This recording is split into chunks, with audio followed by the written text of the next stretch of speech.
Este podcast ahora mismo habrá tenido ¿cuántas versiones diferentes? Saca la calculadora. Vamos a hacer. Habrá uno en el que no me gusta Nolan.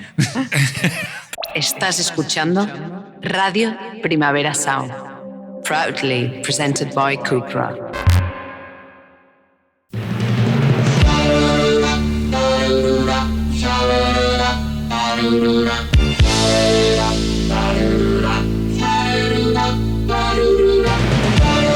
Marea Nocturna, con Desiree de Fez, Jordi Sánchez Navarro, Xavi Sánchez Pons y Ángel Sala.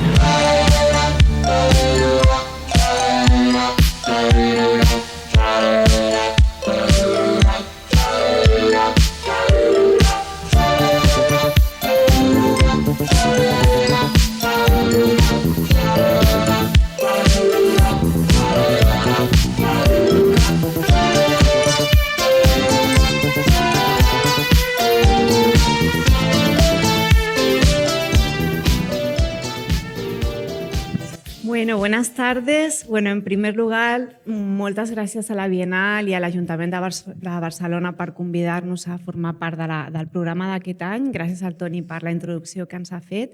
Bueno, com ja sabeu, el nostre podcast és en castellà i com és un podcast que després també el compartirem a xarxes, passo ara al castellà, però us volia donar les gràcies per haver vingut avui a aquest podcast que per nosaltres és molt especial perquè és un repte també, ¿no? Y bueno, muchas gracias a mis compañeros por acompañarme hoy también, pero es verdad que siempre hay como esta broma que a veces cuando te preguntan por algo de cine hay como algo recurrente de decir, a ver, de cine sé algo, de física cuántica no sé nada, ¿no? Y de golpe nos vemos ahora haciendo como un podcast sobre un tema que es muy complejo, pero como Toni contaba en la introducción, que ha sido muy guay, es verdad que un poco la cultura popular a veces es un vaso comunicante con las cosas que menos te esperas, ¿no? Y en el caso del cine es verdad que todo lo que tiene que ver con la teoría cuántica está muy presente. Y antes nuestra idea es hacer un poco un repaso por películas que parten de ahí y que lo aplican a lo estético, a lo narrativo. Quería un poco preguntarle o pedirle a mi compañero Jordi Sánchez Navarro, que él fue quien un poco preparó la estructura de este episodio, que era un episodio complejo y que él desde un lugar más académico y más teórico pues sabía muy bien cómo abordar, un poco hacer una pequeña introducción sobre cómo vamos a abordar esto, ¿no? Para no ponernos simplemente a hablar de películas que nos gustan y que nos suena que tienen que ver con la cuántica. Y quería un poco que si fuera por Ángel estaría ya aquí hablando de Tenet, pero creo que hace falta una pequeña introducción primero, con lo que si os parece bien a Ángel y a Xavi, yo le daría la palabra a Jordi para que nos contara. No, gracias, Desi. Yo soy académico, pero no soy físico, es decir, yo soy académico de cine, con lo cual para mí es tan complejo, tan ignoto el territorio como para cualquiera de los cuatro que estamos aquí. Creo que entre el público habrá alguien que sepa mucho más de física y de la teoría cuántica y de la mecánica cuántica que nosotros. Pero bueno, lo interesante es que, como ha señalado muy bien Toni, nos vamos a meter en un territorio donde la física y el cine se miran de reojo, pero se miran claramente, es decir, a lo largo de la historia. O sea, la mecánica cuántica influye muchísimo en el cine, porque de hecho hay una cuestión interesante, y es que nacen casi en paralelo, es decir, o se desarrollan casi en paralelo, lo cual de algún modo va a afectar a muchas cuestiones narrativas en el cine y a muchas cuestiones de punto de vista en el cine, ¿no? La cuántica es una revolución científica, pero también tiene un componente social muy importante y por tanto el cine se va a ver afectado por esa revolución, ¿no? Pero bajándolo a un nivel más popular y incluso de física pop o de ciencia ficción pop, vamos a hablar de universos posibles, de vidas alternativas, de estructuras narrativas basadas en la incertidumbre. Es decir, vamos a hablar de muchas cosas que son muy propias del género, ¿no? Por tanto, más allá de chistes sobre no entiendo nada de cuántica, lo cierto es que el cine lleva ya un siglo, más de un siglo, 120 años, tratando cosas que se parecen mucho a la incertidumbre, a la superposición, al entrelazamiento, a cuestiones que son puramente derivadas de la teoría cuántica, ¿no? A veces con rigor científico y a veces con ausencia total de rigor científico. Eso también es lo que podemos discutir y lo que es interesante, ¿no? Porque cuando el cine no se acerca desde el rigor científico, utiliza la cuántica como una metáfora súper poderosa, con lo cual también está muy bien, ¿no? Bueno, entonces, ¿qué vamos a hablar un poco? Yo os proponía hablar de 3 niveles de relación entre cuántica y cine. Uno, el nivel representacional, cuando las películas representan la física, cuando dramatizan experimentos, máquinas del tiempo, multiversos, es decir, cuando la ciencia ficción, o a veces desde fuera de la ciencia ficción, sino desde el drama, se dramatizan cuestiones muy relacionadas con la cuántica, ¿no? Entonces, el nivel estructural, cuando la propia película, la propia narrativa, la propia forma de la película se comporta como si fuera una especie de, aquí sí, permitidmelo, como una especie de función de onda que colapsa de determinada manera en lugar de otra, ¿no? Es decir, cuando el cine estructuralmente se arriesga con estas estructuras más complejas, ¿no? Que en el fondo no son tan complejas porque son muy propias del cine, pero bueno. Y 3, en un nivel más teórico-filosófico, donde la cuántica nos va a permitir o nos podría permitir reflexionar qué es la realidad y cómo exactamente la representa el cine. Y que además el cine está constantemente también, nuestro queridísimo David Lynch está todo el día, a lo largo de toda su filmografía, intentándonos, de algún modo, explicar qué es la realidad o qué puede ser la realidad, ¿no? Bueno, y a partir de ahí pues iremos desde el cine de autor hasta los blockbusters de ciencia ficción pop, ¿no? Es un poco, no sé si... Sí, yo creo que queda súper claro. Yo empezaría un poco por el primer punto que planteabas, ¿no? Por hablar de estas películas que representan directamente la física, ¿no? Que eso está incorporado al relato y presentado así desde inicio. No sé si quiere alguien hablar. Bueno, aquí Ángel es muy fan, ¿no? Es decir... Primer, Código Fuente, Tenet, Devs o Coherence, todas estas, sí. Todas estas te flipan, ¿no? Bueno, Primer fue una revolución. Estuvo en la sección oficial, ¿no? En Sitges, Primer. Sí, Primer. Yo la vi en el auditorio. Coherence también. Sí, Coherence, que hablaremos también. Sí. Fue una película que fue una sorpresa en Sitges, además. Es una película muy indie, muy pequeña, que causó sensación en el público. Curiosamente, un tema tratado muy complejo, tratado desde una simplificación muy inteligente por la película, porque en ningún momento se arma un lío y bueno, teóricamente, entre comillas, se entiende muy bien lo que quiere representar, ¿no? Ese colapso a través de un ejemplo tan curioso como era el paso de un cometa. Sí, que altera la realidad. Estamos en ese momento ahora también, es decir, que está pasando el Atlas famoso, que a lo mejor, bueno, dentro de 4 aparecen otro Marea Nocturna aquí al lado hablando de la física cuántica, a lo mejor saben más que nosotros, pero bueno, de física cuántica, pero bueno, el Coherence lo hacía con estética de cine de terror un poco en muchos momentos, porque daba... Sí, estábamos hablando antes, que en algún momento daba miedo, es decir, la nocturnidad, los típicos juegos del apagón de luz, la confusión de personalidades, de identidades. Sí, o que veas a tu doble o a tus dobles. Exactamente, eso jugaba un poco con el concepto de lo siniestro clásico, ¿no? Que llevaba de una forma muy efectiva y, repito, sin complicarse excesivamente, porque la película era muy barata, un presupuesto muy pequeño y no intentaba complicarse para nada y era muy efectiva. Primer era una película más complicada. Es que Primer tenía una cosa que era una decisión muy arriesgada y que expulsó a muchos espectadores, no sé si estáis de acuerdo, que fue la decisión de sostener que estos científicos hablaran entre ellos utilizando el lenguaje científico que utilizaban en su día a día, con lo que era una película muy difícil de entender. En eso es muy extrema, ¿eh? Sí, si no tenías nociones de física para nada, totalmente. Pero al mismo tiempo esa decisión hacía que entraras de lleno en el mood de esta gente, ¿no? Que te creyeras al 100% lo que pasaba, ¿no? Y al mismo tiempo lo aterrizaban todo en lo cotidiano, porque si no me equivoco, toda la movida del viaje en el tiempo se gestaba como en el sótano de casa, ¿no? En el garaje, sí, era ¿no? Como que había esta idea como de llevarlo a lo cotidiano, pero sin olvidar que estos personajes eran científicos de ingenieros es una broma para ingenieros y para científicos la película, realmente. Total. Y luego tenía una cosa, que era una peli que un poco enlaza con una idea que tú planteabas al inicio, que eso está porque en Nolan, que Ángel seguro que va a hablar un montón, está muy presente, que es lo del componente emocional, ¿no? Que era una peli que al final te estaba hablando de qué pasaba cuando querías ser Dios, ¿no? Un poco cómo jugabas a ser un semidios y cómo eso se te podía girar en contra, ¿no? A través de la idea del viaje en el tiempo, ¿no? Sí. Bueno, lo interesante de Primer yo creo que es que lo que la película te explica todo el rato es que si de verdad alguien pudiera construir ese dispositivo, la realidad se volvería ilegible. Es decir, seríamos incapaces de saber qué está pasando, ¿no? Entonces, Se mezclaría todo, vamos, Sí, todos los exacto. planos posibles. Y eso lo consigue muy bien la película. Realmente yo creo que es una gran película de ciencia ficción precisamente por eso, porque lleva una hipótesis muy clara, ¿no? Es decir, si se pudiera construir este dispositivo concreto, no entenderíamos nada, ¿no? Y entonces es interesante. Ese muy bucle diferente causa- a lo que hablábamos de coherence, que no había dispositivo. No. Realmente era ese especie de cometa, que era un recurso muy de película de ciencia ficción, La noche del cometa y todas estas películas, ¿no? Que es más antiguo que la humanidad, ¿no? El tema del miedo al cometa.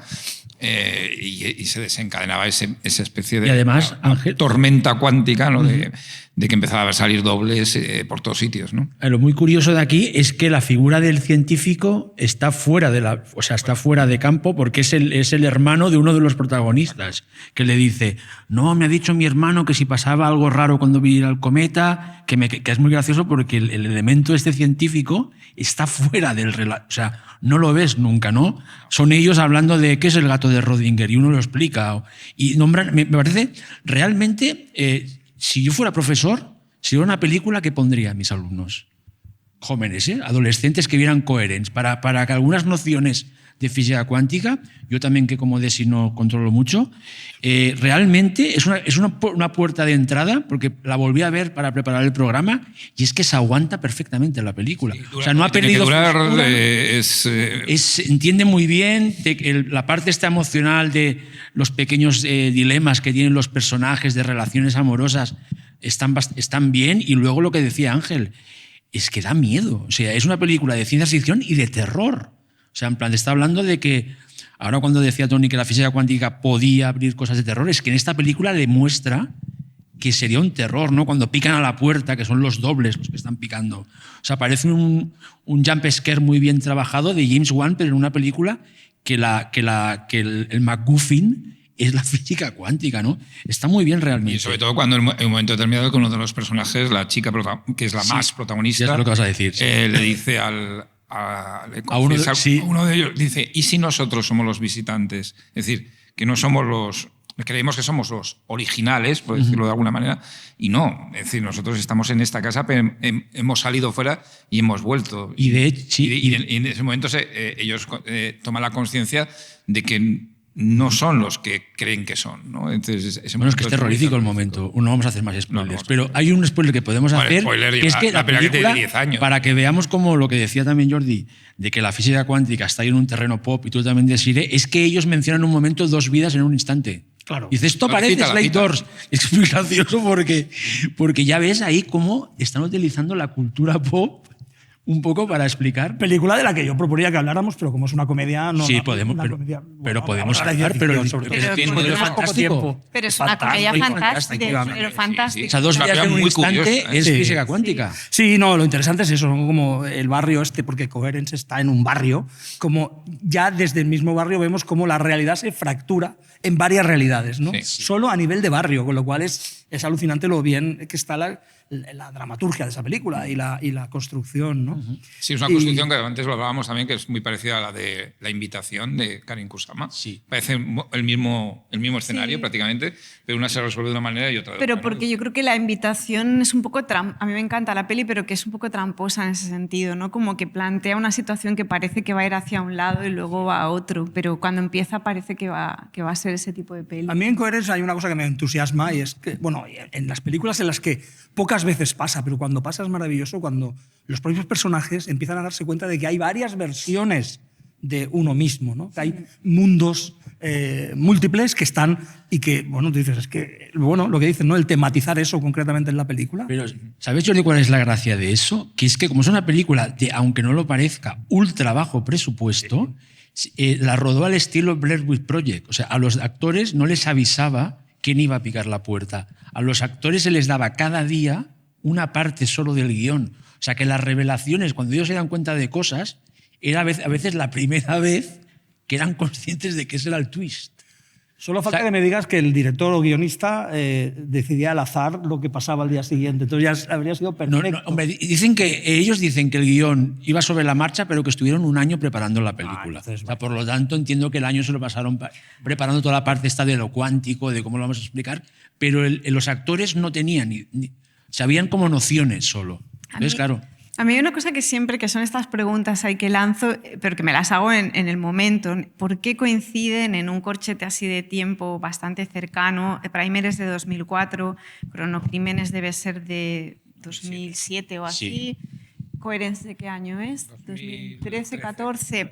¿Por qué Y luego no tenemos en ese... Triangle, que es 2009, por ejemplo. Pero Triangle es un exploit directamente de Cronocrímenes, o sea, es una Pero está película muy bien, que ¿eh? directamente es que es tal cual, ¿eh? Pero en Sí. un barco, o sea... Parecería se que parece mucho. está directamente inspirada, pero Sí, no sabemos. pero es curioso por qué pasa, ¿no? En ese periodo de tiempo que de golpe, porque son películas como importantes, sobre todo en entornos de festivales o dentro de un circuito más de cine un poco de autor, pero no son pelis ultra comerciales, no es que haya sido un súper éxito una película comercial con... O sea, claro, ¿por qué? Eso siempre me ha llamado mucho la atención y ahora llevamos un tiempo que no es el tipo de relato que desde el cine de autor está presente, ¿no? Está más, de hecho, en el blockbuster, ¿no? Con toda la cosa del multiverso Marvel, sí. y Marvel, Bueno, Marvel, y demás. y yo creo que, Claro. Y Nolan. Y yo creo que Exacto. Everything Everywhere at Once realmente acabó rompiéndolo todo a base de la exageración absoluta de la idea esta de los universos. Sí, es como curioso, ¿no? Que en alternativos, ese ¿no? periodo de tiempo de golpe haya varios directores que hagan... Bueno, y en el 2009, ¿os acordáis? Jacob Van Dormel, que es un director Sí. que me gusta muchísimo, tiene Mr. Nobody, Mr. Nobody. que es quizá la película, desde lo quizá también desde lo emocional, de una manera muy especial, a través de la odisea de este hombre, que es el último hombre vivo, mortal, es decir, en un futuro en que ya se ha vencido a prácticamente todos los problemas de la humanidad y se vive una sociedad aparentemente feliz, empieza a evaluar su vida y a ver todas las posibilidades que hubiese tenido según las decisiones que hubiese tomado en determinados momentos, ¿no? Y la película además ha sido una narrativa tremendamente confusa, que a mí me encanta, pero es una película muy difícil de seguir, además dura casi 3 horas, donde se mezclan las situaciones, las diferentes opciones que el personaje protagonizado por Jared Leto, que tiene la manía de meterse en estos fregados, ¿no? Es decir, como tiene este punto mesiánico este hombre, pues se mete... Le pega lo hemos Jared visto Leto. en Tron, Creerse en Dios. Tron, Sería una manera Hades, de... pero que está muy bien, es una película también, pero ahí sin embargo, y es de los mismos 2009 también, es decir, Sí. también es un poco el cine de autor, aunque esta sí que era una película muy cara, medio europea, pero muy cara. Creo que son esta y Looper, la de Ryan, que son las dos, como las dos blockbusters, no sé blockbusters si es la palabra, pero pelis caras. Y Mr. Nobody era una peli mega ambiciosa, tenía algo como de proyecto de vida, ¿no? Como de una peli que el tío sentía como muy personal, se vio en Sitges, si no me equivoco, y ganó algo, ¿no? Pero por acercarnos un poco a la teoría, realmente Mr. Nobody es una película muy recomendable. Si alguien de los que nos está oyendo no la ha visto, es muy recomendable para el tema de hoy, precisamente porque mezclando ciencia ficción, melodrama y filosofía, plantea algo que es muy cuántico realmente, que es que hasta que mientras no decidimos, todas las realidades están en superposición. Es decir, todas las realidades son posibles hasta que decidimos. Y eso la película lo expresa de una manera brillante, ¿no? Por eso vale mucho la pena verlo. Vale mucho la pena verla. Sí, en esto que decías del boom, yo creo que Primer es una revelación. No sé si gana Sundance o es presentada allí. Claro, tú piensas que es película indie y no es casualidad que Coherence también sea una peli indie. Después las películas de mis queridos Benson y Murhead, como son Resolution y de Eldes, que también hablan de universos paralelos, son indies. Hace poco, este año en Sitges hemos tenido Redux, y yo creo que es porque te permite hacer películas como un concepto alto con muy poco dinero, realmente. En plan, tú pones ahí la paradoja esta temporal, la paradoja de universos paralelos, unos personajes que están como despistados, que no saben qué está pasando, o un McDoctor, como el caso de Redux, que es una mujer que es capaz de crear una máquina, que a mí me encanta porque es como metálica, hidráulica, que le permite ir a un montón de universos paralelos para hacer una cosa que no voy a explicar para no hacer spoiler. Esta no, porque es muy reciente. Porque es muy reciente, porque realmente es con poco dinero puedes hacer una película muy interesante. Lógicamente, si manejas bien estos conceptos de la física cuántica, porque no cualquiera puede hacer una película buena de bajo presupuesto sobre la física cuántica. Pero yo creo que las películas pequeñas, por ejemplo, me venían también a la mente las 2 películas japonesas, la de River y la Beyond Infinity, que es que a mí me encantan, son encantadoras y que llevan todo esto del bucle temporal o universos paralelos al terreno de lo costumbrista. Y bueno, a mí es que me gustan mucho las 2, pero River, ya que es un loop de 2 minutos, creo, ¿no? O 3. Es que también, ¿no? Es que te llevarías a todos los personajes a casa. O sea, es maravillosa. Y que después sale una especie de andrómina así también hidráulica, que es la que está causando este glitch en la red. O sea, no sé, yo creo que es eso, que te permite hacer una película buena con poco dinero. Sí, creo que hay cosas como en el medio, ¿no? Como es la de Código Fuente, la película de... Sí, que es más cara, sí. Que es más cara, es una película en la línea, podría ser de esta línea media, como un blooper o una película ya con un presupuesto importante y ya incluso con un marketing de película, además una película que funcionó muy bien en taquilla y que además y ya juega otro aspecto quizá de toda la temática esta, que es el tema de la repetición, ¿no? Del bucle. Y durante la película vas descubriendo qué pasa, ¿no? Por el principio es una película de estas de bucles temporales, sabes muy bien lo que está ocurriendo o por qué está ocurriendo, ¿no? Y es una película que juega ya a aprovechar el tema de la acción del atentado que hay el accidente que hay en el tren, que se repite, de la bomba, todo eso, ¿no? Se juega de otra manera, digamos, desde un punto de vista mucho más mecánico y mucho más de explotando la parte de acción que puede haber, pero que también es del 2011. Es decir, que también está por ahí. Es decir, no es una explosión de esta temática y tampoco es una película de 100 millones de dólares de presupuesto. Una película ya con... Nos gusta, ¿no? Código Fuente. Lo interesante, me gustó. sí, mucho. Lo interesante de Código Fuente quizás es que la propia película tiene un giro en su argumento, ¿no? Es decir, lo que parece al principio... Bueno, el dispositivo este que permite revivir 8 últimos minutos, creo que es, ¿no? A partir de la memoria de un pasajero muerto. Lo que parece un viaje mental, por decirlo, o bucle mental, acabamos descubriendo, esto sí que es un spoiler, que es que cada acción, ¿cómo decirlo? Cada intervención provoca un mundo diferente. Sí. Un mundo diferente. Una solución diferente. Exacto. De los hechos. La cosa va mucho más allá del viaje mental, que es lo que parecía al principio, ¿no? Y sobre todo que hay una máquina, y las películas que tienen máquinas, molan. Sí. Además, si son gustan. Construidas, de verdad. O sea, había un carpintero ahí, había un mecánico, un animatrónico, algo así. O sea, tú ahora hablabas de lo de hay máquinas, y nos ¿Sí? gustan las máquinas, hemos empezado con Primer, con lo que hemos un poco reforzado esta idea de estas pelis que juegan a lo representacional, ¿no? A las que dramatizan la física. Cuando hacías la introducción, Jordi, hablabas de una cuestión de estructura, ¿no? De las formas narrativas cuánticas. Entonces yo aquí un poco cuando leía el esquema y pensaba un poco en este punto, me entraban dudas y quería resolver con vosotros, que es cualquier estructura extraña que juegue con lo temporal, por ejemplo, ¿ya se puede considerar que hay una influencia cuántica ahí o no? ¿O hay un parámetro para acotarlo un poco? No, porque todo está sujeto a interpretación. Es decir, yo lo que pienso es que cuando pensamos en la narrativa clásica cinematográfica, es como la narrativa clásica de la física, determinismo. Es decir, si conoces todas las condiciones iniciales, puedes predecir el futuro. Se supondría que en una película, si tú conoces muy claramente las condiciones iniciales de un universo, puedes predecir lo que va a ocurrir. Y lamentablemente la mayor parte de veces es así. Es decir, los que hemos visto mucho cine, conociendo 4 cositas, a veces viendo ya los títulos de crédito, sabes lo que va a ocurrir. Sin embargo, lo interesante, lo que incorpora de algún modo la mirada cuántica es precisamente eso, ¿no? Es decir, ¿y si la realidad no fuera solo una? ¿Y si hubiera muchas posibilidades de realidad que se concretan en momentos determinados? En el momento en que tú la miras, en el momento en que tú haces algo, ¿no? Y eso, ¿cómo la narras? ¿Cómo la cuentas? O cómo la narras, cómo la cuentas. O cómo la narras, ¿no? Y eso es interesante porque, no cualquier película que esté narrada con el efecto Rashomon, digamos, sería una película relacionada con la cuántica, ¿no? Pero sí que esas películas que en su propio discurso tienen la idea de que realidades hay muchas y que en realidad todo puede cambiar a partir de un momento dado, a partir de una decisión, y eso se tematiza, eso sí que entra, ¿no? Y luego películas un poco más...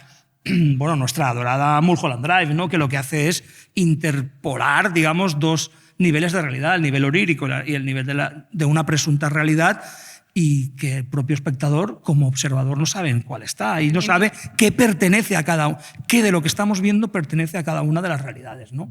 Ese trabajo de interpretación sí que tiene algo que ver. Y luego que, en relación con esto que dice Jordi, que claro, son películas que juegan mucho a estos giros inesperados también, ¿no estáis de acuerdo? O sea, es como son las películas de twists. De repente los personajes piensan, esto está pasando por esto, y de repente pasan 10 minutos y es otra cosa, ¿no? Y que sí que son películas que a nivel de como un cineasta, pues te dan te dan pie a jugar mucho, ¿no? Con el espectador, ¿no? Como para lo que decía Jordi, a veces empieza una película y a los 10 minutos ya sabemos cómo va a acabar, ¿no? Pues estas películas de viajes en el tiempo, universos paralelos, basados en la física cuántica, juegan a eso, a engañarte de manera juguetona, ¿eh? En plan... Lo que pasa que yo sí que creo que hay, lo que tú comentas, ¿no? Pues pelis que juegan como a la sorpresa a través de la estructura narrativa y que plantean distintas opciones, y lo que plantea Jordi en relación a David Lynch, que creo que está muy bien aterrizado, y que creo que las dos pelis en las que igual se ve con más claridad son Mulholland Drive, porque son como dos planos, ¿no? Lo real y lo imaginado o lo soñado, que es algo que yo creo que luego vuelve a hacer, pero que ese segundo plano, casi más que el sueño, es lo psicoanalítico, que es con Inland Empire, ¿no? Que también son... Carretera perdida, ¿eh? Y Carretera perdida también. Y lo había hecho en Carretera perdida, jugando con la estructura, ¿no? Y con la sorpresa y demás, pero que a veces no es un giro narrativo, ¿no? Que a veces es como la alternancia va más allá, de planos claro. distintos, y que es una alternancia que lo marca la estética, ¿no? Más que el relato, en realidad, en esos casos, ¿no? Hola, soy Estela Ortiz y pasando por aquí, I couldn't help but wonder si te gustaría escuchar nuestro podcast Club de Series, un programa en el que analizamos series icónicas de hoy y de siempre para hablar de arquetipos, imaginarios, deseos, en fin, todo aquello que representa y a la vez alimenta la forma como nos pensamos. Hasta la próxima, chicas. Y antes he dicho que no todas las películas que tienen el efecto Rashomon podrían ser calificadas, digamos, no entrarían en la cuántica, pero para mí Rashomon sí que es un laboratorio es una película visionaria, que parecería que no, y que parecería que, bueno, realmente... no, porque has visto mucha repetición, ¿no? De eso. Pero... Y que incluso está basada en un cuento que tiene la misma estructura. Pero lo que es interesante de Rashomon es precisamente que no toma partido. Es decir, no te dice en ningún momento... Te presenta 4 realidades, supongo que habéis visto Rashomon porque es un súper clásico. Si no, que la vean, ¿no? Si no, que la tenéis que ver, ¿no? Pero bueno, es, digamos, un crimen visto a través del punto de vista de... Voy a hacer un spoiler, que es una película del año 50. A través del punto de vista de un leñador que pasa por ahí, del bandido, de la víctima y del marido de la víctima que, spoiler, está muerto. Es decir, hasta un muerto cuenta su versión, ¿no? Y Kurosawa, gran genio del cine japonés y mundial, nunca colapsa el relato, nunca colapsa la función de onda, en este caso, ¿no? Lo digo en voz baja porque como mis compañeros... Pero no hable de nada de la cuántica, Bienal de la Ciencia. Quiero decir, no hay un colapso. Kurosawa se niega a decirnos esta es la realidad, sino que las muestra las 4, ¿no? Entonces, bueno, esto me parece un laboratorio absolutamente visionario. Yo creo que hay en ese sentido 2, Rashomon y un poco después, en el 61, el año pasado, en Marimat. Creo que es una película que tiene ciertas conexiones con la ciencia ficción directamente, aunque Resnais nunca dejó claro que era una película de género, de ningún género, y realmente la película no pertenece muy particularmente a ningún género, pero sí que tenía conexiones, y luego estudias un poco la gente que estaba allí. Es decir, Alain Robert Grillet en toda su filmografía juega constantemente a los mundos paralelos, a las vidas paralelas, y incluso en sus novelas y en sus cuentos, y luego la relación que tenía tanto Resnais como Alain Robert Grillet no tanto ya directa, sino de cierta admiración e influencia con Borges, ¿no? Es decir, en el fondo siempre se dijo que el año pasado de Marimat es una versión no declarada de la invención de Morel, y de ¿cómo es el autor de Morel? Casares, ¿no? Bioy Casares. Toda esa relación que tenía con ese determinismo, esa literatura que estaba en ese momento muy, muy influyente en lo que era la cultura, una cierta cultura francesa, de reivindicar a Bioy Casares, a Sábato, a Borges, y en el caso de la profunda relación que tenía Robert Griet con el mundo de Borges, hacía, y que evidentemente Resnés había intentado adaptar la invención del Morel de Bioy Casares, y ahí hay un elemento ya probablemente de conexión con lo fantascientífico en el sentido de género. El año pasado en Mariama no tiene ningún género, es una película que en ningún momento colapsa, en ningún momento da una solución. Eso es el increíble misterio que es de esas películas. Yo siempre digo que hay películas en la historia del cine que me pasa mucho, que cuando las ves siempre son diferentes, tienen como una vida propia. Una es el Vértigo de Hitchcock, que me parece que siempre tiene una vida propia, y también se podría aquí hablar un poco de ella, pero bueno, no vamos a hablar, pues vamos a meter todas las películas, nos van a parecer cuánticas. Todas las que nos gustan, ¿no? Nos parecerá cuánticas hasta, no sé, cualquiera, ¿no? Pero vamos a dejarla ahí. Y el año pasado en Mariamas yo creo que es otra película que siempre que la ves, yo la vi el otro día, te parece diferente, ¿no? Igual que cuando te lees cualquier cuento de Bioy Casares o de Borges. Y probablemente lo sea, no te lo parezca.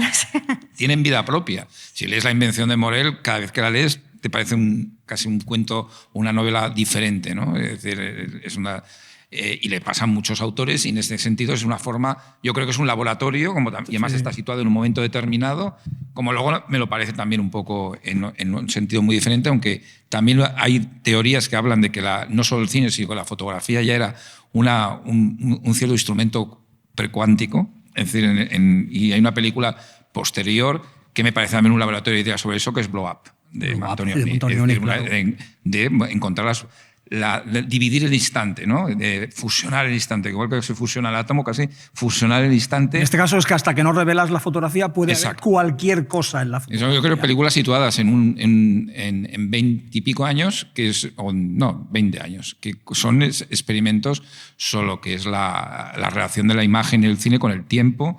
Y luego podríamos poner a Tarkovsky, ¿no? Y también que... En el caso del año pasado en Manibat es que es fantástica, es extraordinaria. Lo que dices tú es que además lleva casi un chiste en el título, y es que nunca sabremos qué pasó realmente el año pasado.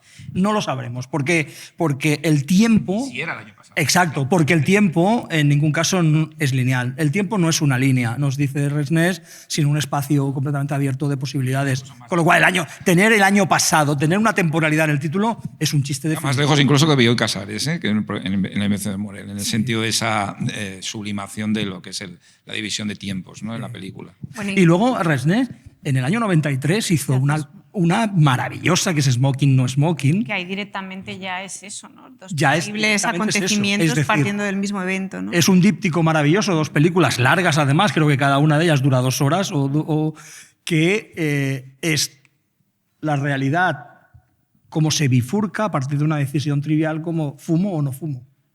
Es muy interesante porque el fumo o no fumo genera 2 líneas temporales completamente distintas que generan 2 películas distintas.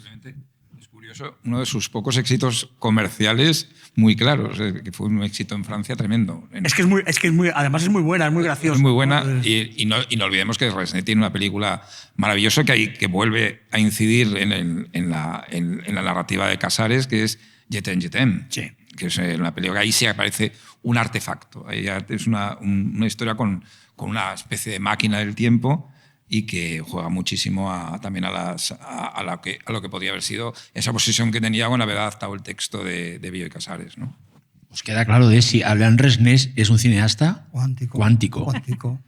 No es un cineasta titular, diferente, esto es un totalmente titular. diferente, porque Esto es un titular. Porque además era el típico cineasta que se vosotros. negó a ser admitido incluso dentro de una corriente concreta. No siempre se ve esa polémica de meter a Resnés en la Nouvelle Vague, que siempre para nada, y realmente con razón, es decir, no tenía nada que ver con lo que otros autores de la llamada Nouvelle Vague, pero bueno, que él tenía una resistencia tremenda y que siempre fue un outsider del cine francés, y fue por su cuenta hasta las últimas obras, entre ellas Smoking o No Smoking, ¿no?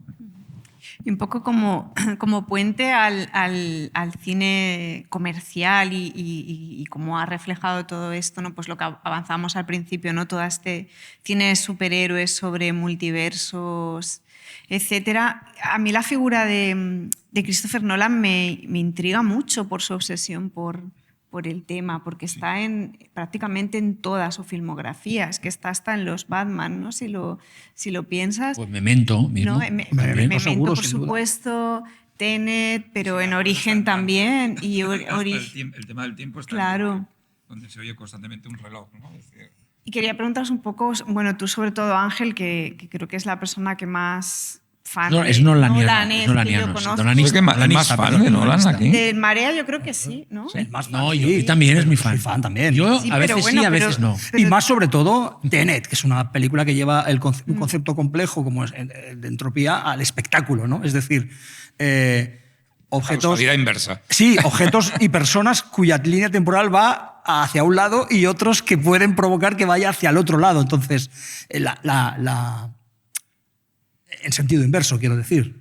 Entonces, claro, la propuesta es tan compleja que la manera en que lo resuelve Nolan, supongo que habéis visto Tenet la mayoría, es completamente alucinante. Y cómo eso se pone en imágenes. Lo interesante de Nolan, sin duda, es cómo es capaz de poner en imágenes de una forma muy ambiciosa cualquier Conceptos muy complejos, claro. marcianada que se le ocurra. Sí. Y cualquier cuestión estrictamente teórica y potente que se le Y ocurra. a veces es con capaz mucha simplicidad, porque a mí lo que me hace mucha gracia de Tenet es que el torno donde se vuelve en el tiempo es muy simple, es como una especie de puerta giratoria, no sé si os acordáis, aquel torno, que no es nada complejo, es decir, que no se complica mucho la vida en lo que es el aparato, ¿no? el artefacto, y que era muy, muy simple en ese sentido. Es decir, Lo que no vamos a entrar es que si la física de Tenet es correcta o no, ¿eh? En eso no vamos a entrar. Pero sí que hace con mucha elegancia una idea muy abstracta, y es la temporalidad de ciertas ecuaciones, ¿no? El tío dice, voy a hacer coreografía visual con esto. Esto es muy ambicioso. Además, él hace todo, en toda su filmografía lo que está jugando es hacer una especie de codificación de temas, de temas relacionados con la palabra esta que vamos a hablar mucho hoy, cuánticos, y hace como una especie de escala, ¿no? Empieza con la memoria del tiempo, que puede estar en Memento, ¿no? Y al próximo el título de la película ya lo indica, Memento. Sigue con la magia y el mundo de los magos, que en The Prestige, película bastante poco comentada de él, y yo creo que una de las más está muy bien, es de mis filmografía. favoritas. Y la novela de Christopher Priest, Priest, que es maravillosa, el maravilloso. autor Cyberpunk también en muchos momentos, Steampunk y Cyberpunk, es un tipo que lo comenta muy bien, y creo que es una adaptación espléndida.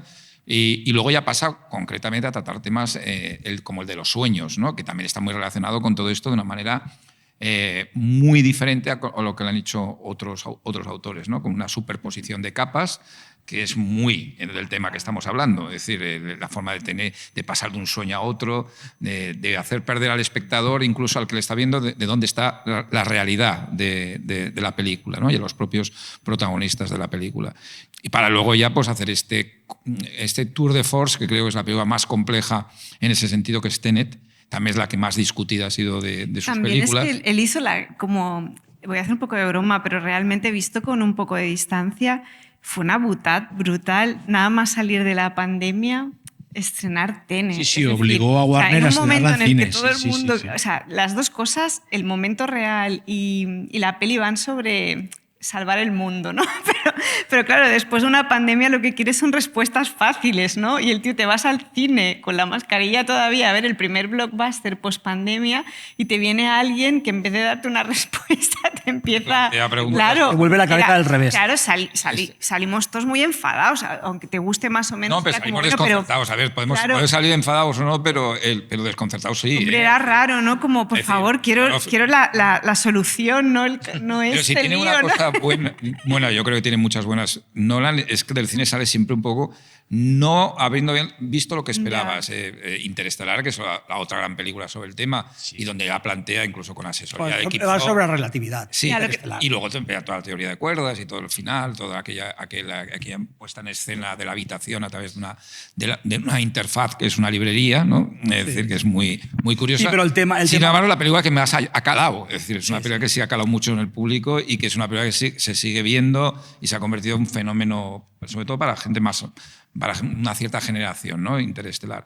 Incluso llegando a que llega a hacer una biografía de un personaje muy implicado en toda teoría cuántica, ¿no? Como es Oppenheimer. Perdón. Lo que pasa es que si te fijas en todas estas pelis que citas, incluso en Oppenheimer, lo emocional es súper importante. O sea, son historias de amor de distintas maneras. Oppenheimer no tanto, pero el caso de Interestelar, que es padre-hija, es una historia de amor familiar espectacular. Y en el caso de Origen es una historia de amor romántico. O sea, quiero decir, son historias de amor, son emocionalmente muy intensas, pero Tenet eso está un poco... No, que tiene personajes, evidentemente, pero era más fría. Pero es otra cosa, claro. Y yo Bueno, creo que eso Tenet es lo una que... peli de acción. Claro, es una sobre peli de física. acción, claro. Y entonces, Sobre al no física. tener ese gancho, la peli, viniendo de donde veníamos, fue como, bueno, igual. bad timing, Sí, ¿no? yo creo que eso le ha jugado en favor con el tiempo, ¿no? Puede ser, pero en Es el momento... la forma como la vimos y en el momento en que la vimos, ¿no? Es decir, en aquel momento que sí, que fue la primera película grande que se estrenó. veía en después, cines, sí, que se sí. veía en cines. Y eso, Por eso fue- también ayuda un poco a hacer la historia más, ¿no? más atractiva al público. ¿No? Imagínate que Tenet fuera encima una reflexión ¿no? sobre la física. O sea, la gente se aburriría, ¿no? Tiene que hacer esto. Peleaban como para atrás, ¿no? Sí, no me acuerdo yo pelean mucho. para atrás y para adelante. Es una película que yo no conecté mucho. Yo tampoco. Como que no entendía nada yo. Es como, no. Pero vamos a ver, yo O sea, tampoco esa es una voy a- película que gusta a la mitad de los que estamos aquí, a la otra mitad no. Pues ya está, es eso.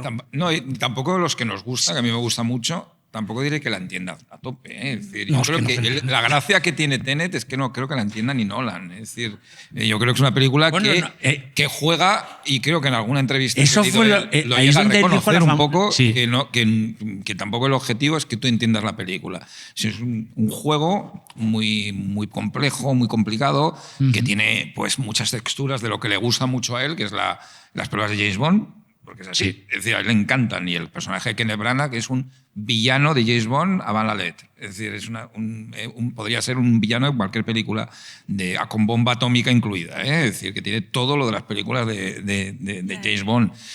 Pero que lo hace... Bueno, pero ya la he visto muchas veces, tengo que deciros, y he descartado entenderla. Es decir, yo disfruto de eso. De una acción hecha de una manera absolutamente diferente, que a mí me llega a fascinar por muchas cosas. Ahora, si me preguntan, oye, ¿lo has entendido esto de que van adelante, para atrás, y no sé qué? Además, con guiños a otras películas diferentes, pero también indescifrables en cierta manera, que es la persecución en la autopista, que es un remake de la de Matrix Reloaded, pero clavada, pero va al revés. Es decir, que el tío lleva a hacer un guiño incluso a una película que en su momento también causó un revuelo tremendo con la interpretación de la misma, ¿no? Que era Matrix 2.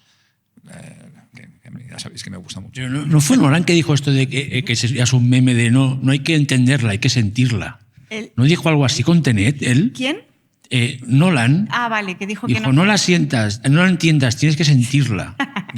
¿En serio? ¿En serio? No sé. Está en el Twitter. O sea, algo así dijo. Que ahora te hace la broma. O sea, pero nació allí con Tenet, porque la gente decía, es que no entiendo la película. Y él dijo, no la tienes que entender, Yo, de todos modos, tienes que sentir. yo no llevo bien cuando no la entiendo. Es decir, cuando asumo que hay, por ejemplo, no voy a intentar descifrar a David Lynch, voy a hacer mi interpretación y ya está. Pero cuando sospecho que la persona que tengo sentada al lado sí que la está entendiendo y yo no, Te da me rabia. agobio muchísimo. Con Tenet no había Eso me ha problema, es que pasado nadie la con- entendía. No pasa nada. Con pelis Yo estaba en el Fenómeno y no creo que Es más, poníamos es que todos caras de no estaban entendiendo Esas nada. insisto, la película tiene un riesgo, es que la entiendas y digas, no, la física está mal. Ya. Puede pasar. Entonces dices, bueno, pues no. Antes, nos quedan 10 minutos de podcast, 10.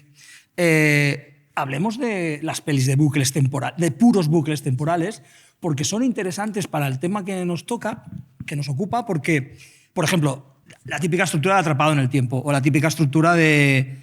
Bueno, Atrapado en el Tiempo es El Día de la Marmota, o Edge of Tomorrow, ¿no? Estas películas que, en el fondo, cuando los personajes descubren que están en un bucle, repitiendo el día a día, es realmente como si el protagonista pudiera repetir un experimento en el laboratorio. Cierto. Con todas las mismas condiciones, excepto una, la que él o la que ella tome la decisión concreta, ¿no? Entonces, esa idea que tienen esas películas de experimento que puede observarse con todas las condiciones, excepto una, es muy interesante. Pero una cosa... Hay una peli que yo no sé si entraría dentro de esto, Sí. pero que a mí me entusiasma y me voy de nuestro género, es una comedia romántica, que es 50 primeras citas. Claro. Me parece Pero es buenísima. Una obra maestra absoluta. Es buenísima. Una peli parece de Lo los que pasa años es que 40. ahí juega Uno con- de los dos sí que... O sea, uno Claro, no es una tiene la condición- percepción del tiempo. Es una pero el otro condición, sí, es una claro. condición física, digamos, ¿no? Entonces, bueno, es... Un personaje está en la movida, el Exacto, otro no. el otro no, el otro no. Sí, sí. Tiene pero una comedia como Dos vidas en un instante, sí, Sliding Doors, es decir, una bifurcación a partir de una decisión, ¿no? ¿Tomo el metro o no lo tomo? ¿Llego al metro o no llego? ¿no? Y a partir de ahí cómo se bifurca los universos posibles, ¿no? ¿Y vosotros lo habéis pensado alguna vez? ¿Y si hubiera cogido el bus a una hora y luego a la otra, mi vida hubiera sido diferente? Sí, sí. Pero he pensado como con decisiones un poco más... Ya, profesional. que coger el bus. Me casé, no debería haberme casado. Elegí trabajar. Sí. Bueno, pero esas películas en el fondo te están haciendo ser consciente de que la realidad es variable, es decir, que hay múltiples realidades posibles. A ver, pero ahora vamos en serio. Cada decisión... Vamos a hablar de ciencia, ¿me permitís un minuto? Según los teóricos ya que están en el nivel metafísico de la física cuántica, sí que se va, con el tiempo, o sea, no sé cuántos años, se va a demostrar que existen los universos paralelos. ¿Es cierto o no? ¿Sí o no? Bueno, se va a Sí, o sea, demostrar. A ver, la se va a teoría- acabar demostrando la que teoría existen. está, la teoría está. Por lo tanto, Bueno, existe el Xavi que ha cogido el boli y el que no, ahora mismo. Y de aquí 100 años alguien dirá, es verdad. Y si tú piensas que esto es verdad, es muy jodido, ¿eh? Eso ya es verdad. Es muy, Es que ese es el tema. Eso es Pero ¿no verdad. da miedo? O sea, pensar que hay... O sea, en Coherence, cuando hacen el cálculo, que dicen que hay 5 millones diferentes de casas, en las que... O sea, 5 millones... Yo es que me alucino porque lo hacen en una calculadora. hace- Que ese momento es buenísimo, porque empieza... Cifras y letras, ¿sabes?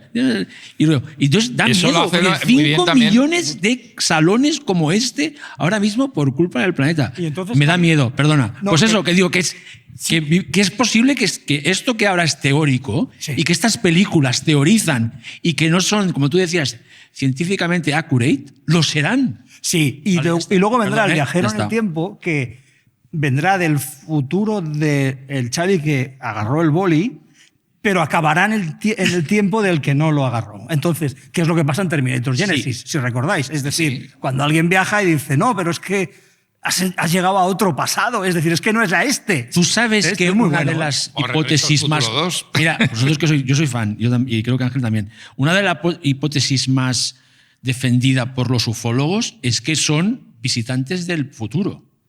O sea, la gente cuando ve cosas raras en el espacio y tal, somos que nosotros nos estamos visitando a nosotros mismos. Itavet Arco, la película de animación francesa. ¿Sí? Sí, sí. No, creo que hay un cuento hasta de John Whitham muy bueno Porque que habla de eso. Hay una, bueno, esto es un pequeño spoiler, pero es habla, para habla. animaros a verla. Los arcoíris que vemos son viajeros en el tiempo. O sea, el arco iris es el rastro que dejan los viajeros en el tiempo, lo cual es maravilloso y O sea, que esto de un se nivel va- poético se va- alucinante. Los viajes en el tiempo también con los años serán posibles. Pero esto es porque no están aquí. Porque La tienen teoría de los- unas leyes ético-morales que les impide intervenir en la historia para que la historia no cambie. Pero yo creo que Porque además... si no habrían diferentes variedades de la misma... No, se crea... ¿Qué dices tú esto de No sé qué. un colapso? No sé qué, una paradoja. Un colapso. Siempre. Y paradoja Una paradoja. siempre. Yo creo que en ese rigor científico un poco sobre la posibilidad de los efectos de conocer una física cuántica a nivel práctico y que se reconozca, hay una película, hay una serie, yo creo que eso lo deja muy claro, que es Depths de Alex Garland, que bueno, que no fue ni mucho menos una serie muy vista, pero porque coincidió con otras que le hicieron sombra, pero ahí dejaban una posibilidad de cómo sería ese conocimiento, ese reconocer que eso es posible, ¿no? Y incluso una vez, bueno, que la hemos hablado esta mañana, que ha pasado totalmente desapercibida, que está protagonizada por científicos y por gente que ha tenido esa experiencia, que es la teoría del todo. La teoría del todo, no la de la vida de Hawking, en la que ganó el Oscar después de habernos dormido todos, o ganó el Oscar al mejor actor, ¿no? Ganó, sí. Sino la teoría del todo, una película alemana muy pequeñita que se presentó en Sitges blanco y negro, en Venecia. preciosa y que juega con muchas cosas, porque además es una película como de espías, con estilo del cine británico de los 40, una película muy bonita visualmente, y que habla de un personaje que descubre o reinterpreta toda su vida por un descubrimiento relacionado con lo cuántico, ¿no? Y que luego escribe un libro que nadie le cree, ¿no? Que es la teoría de todo. Y está localizada, está ambientada en un congreso de físicos. Es ciencia ficción y espionaje en un congreso de físicos. Es muy interesante. Nos quedan nada. Y no hemos podido hablar ni del reino cuántico de Ant-Man, ni del túnel cuántico de Fringe. Avengers, no hemos podido hablar de, de Fringe, de toda esa cuántica pop. Fringe era un grupo de gente que se creía perfectamente lo que había un universo cuántico paralelo y que ejercía y se atreve de policía, a mostrarlo. Una América, sí. una Estados Unidos. Era casi una policía de lo cuántico, ¿no? En cambio de la policía del tiempo, una policía de. Sí, que aparte explica un tema muy jodido. Un tema muy jodido, porque uno de los twists, la serie ya tiene un montón de años, es que un personaje se le muere un ser querido y va al universo paralelo a cogerlo, o sea, el que sigue vivo, y lo trae a su universo. Que eso, ojo, prohibido.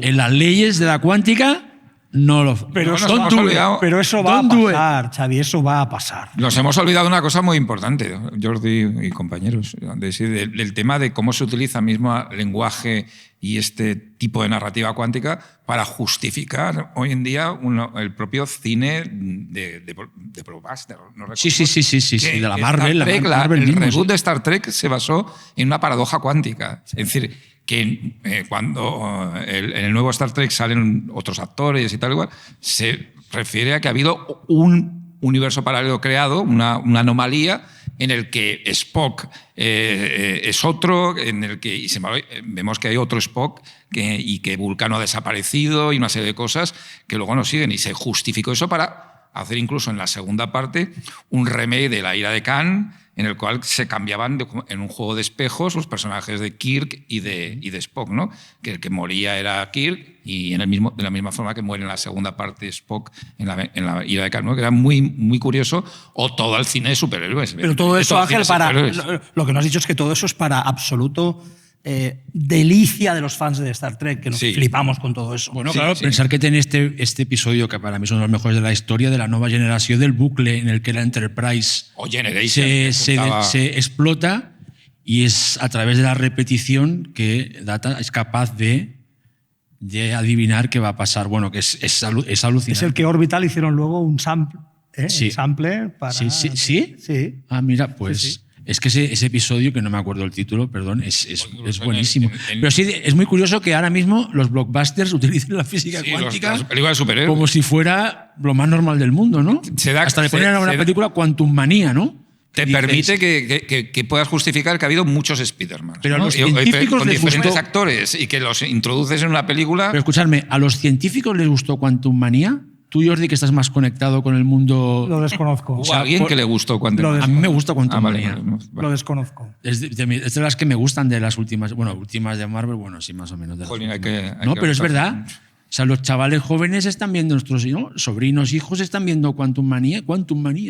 La que molaba era... Las de animación. Las de animación, que es así, que juegan a miles de universos paralelos, donde diferentes Rick y Morty. Y que todos se convierten en el meme, ¿no? De Spider-Man, de todos señalándose entre ellos. Es como hasta ahí llega, ¿no? De la cultura pop, ¿no? Que se convierte en un meme. Bueno, esta idea de cine de terror cuando salió Andrew Garfield que volvía como Spider-Man. A mí me gustó. A mí esa me gustó. Sí, que salía. A mí me gustó, pero que es bonita. Sale otra vez Andrew Garfield. Bueno, y en Flash, que salen todos estos Batmans y Supermans alternativos. Sí, todos bueno, pues está utilizándolo son conceptos como... muy científicos en películas muy comerciales. ¿Sabes? Pero bueno, ahí está la cuántica, ¿no? Ahí está la cuántica. Este podcast ahora mismo habrá tenido ¿cuántas versiones diferentes? Saca la calculadora. Vamos a hacer... Habrá uno en el que no me gusta Nolan. Vamos a ver. Seguro. Me temo que las ecuaciones son muy complicadas. Para... Bueno, en Coherence lo hacen en un momento. Ya. ¿La habéis visto o no? ¿Os acordáis o no? Es que es brutal. Yo aplaudí otra vez en casa esta semana cuando la veía. Coherence, cuando calculan lo de los universos paralelos, dije, joder, te has salido justo. No sale a de millones. A ver. Bueno, pues como siempre quedan muchas pelis de las que hablar, pero bueno, yo creo que hemos hecho ahí un intento de aproximación. En otros universos seguiremos con otras pelis. Solo déjame 10 segundos, claro. Porque precisamente hay una película que va de... es una fe de ratas. Voy a hacer una fe de ratas del episodio anterior de Marea Nocturna cuando hablé de Angel's Egg, que era el debut de Mamoru Oshii. Y no es el debut de Mamoru Oshii. El debut de Mamoru Oshii, del cineasta japonés, sobre todo de animación, es Urusei Yatsura, Beautiful Dreamer, una película de la serie de Lamu que algunos conoceréis, ¿no? Y que es una película que precisamente va de bucles temporales. Entonces me venía perfecto para hacer una fe de ratas. Es que no hemos hablado de animación, ¿eh? Es que no hemos hablado de anime. De hecho, este programa, cuando lo acabemos, volverá a empezar. Hablando de anime. Y entonces habrá un momento que alguien dirá, cuando llevamos 1000, dirá, algo esto ya lo he vivido. Y entonces empezará, ¿qué podemos hacer para salir de aquí?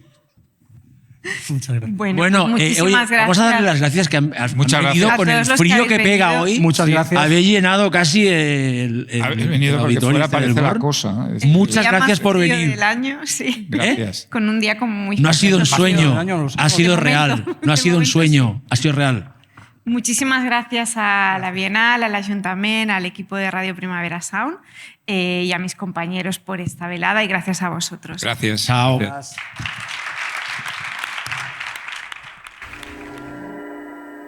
Estás escuchando Radio Primavera Sound, proudly presented by Cupra.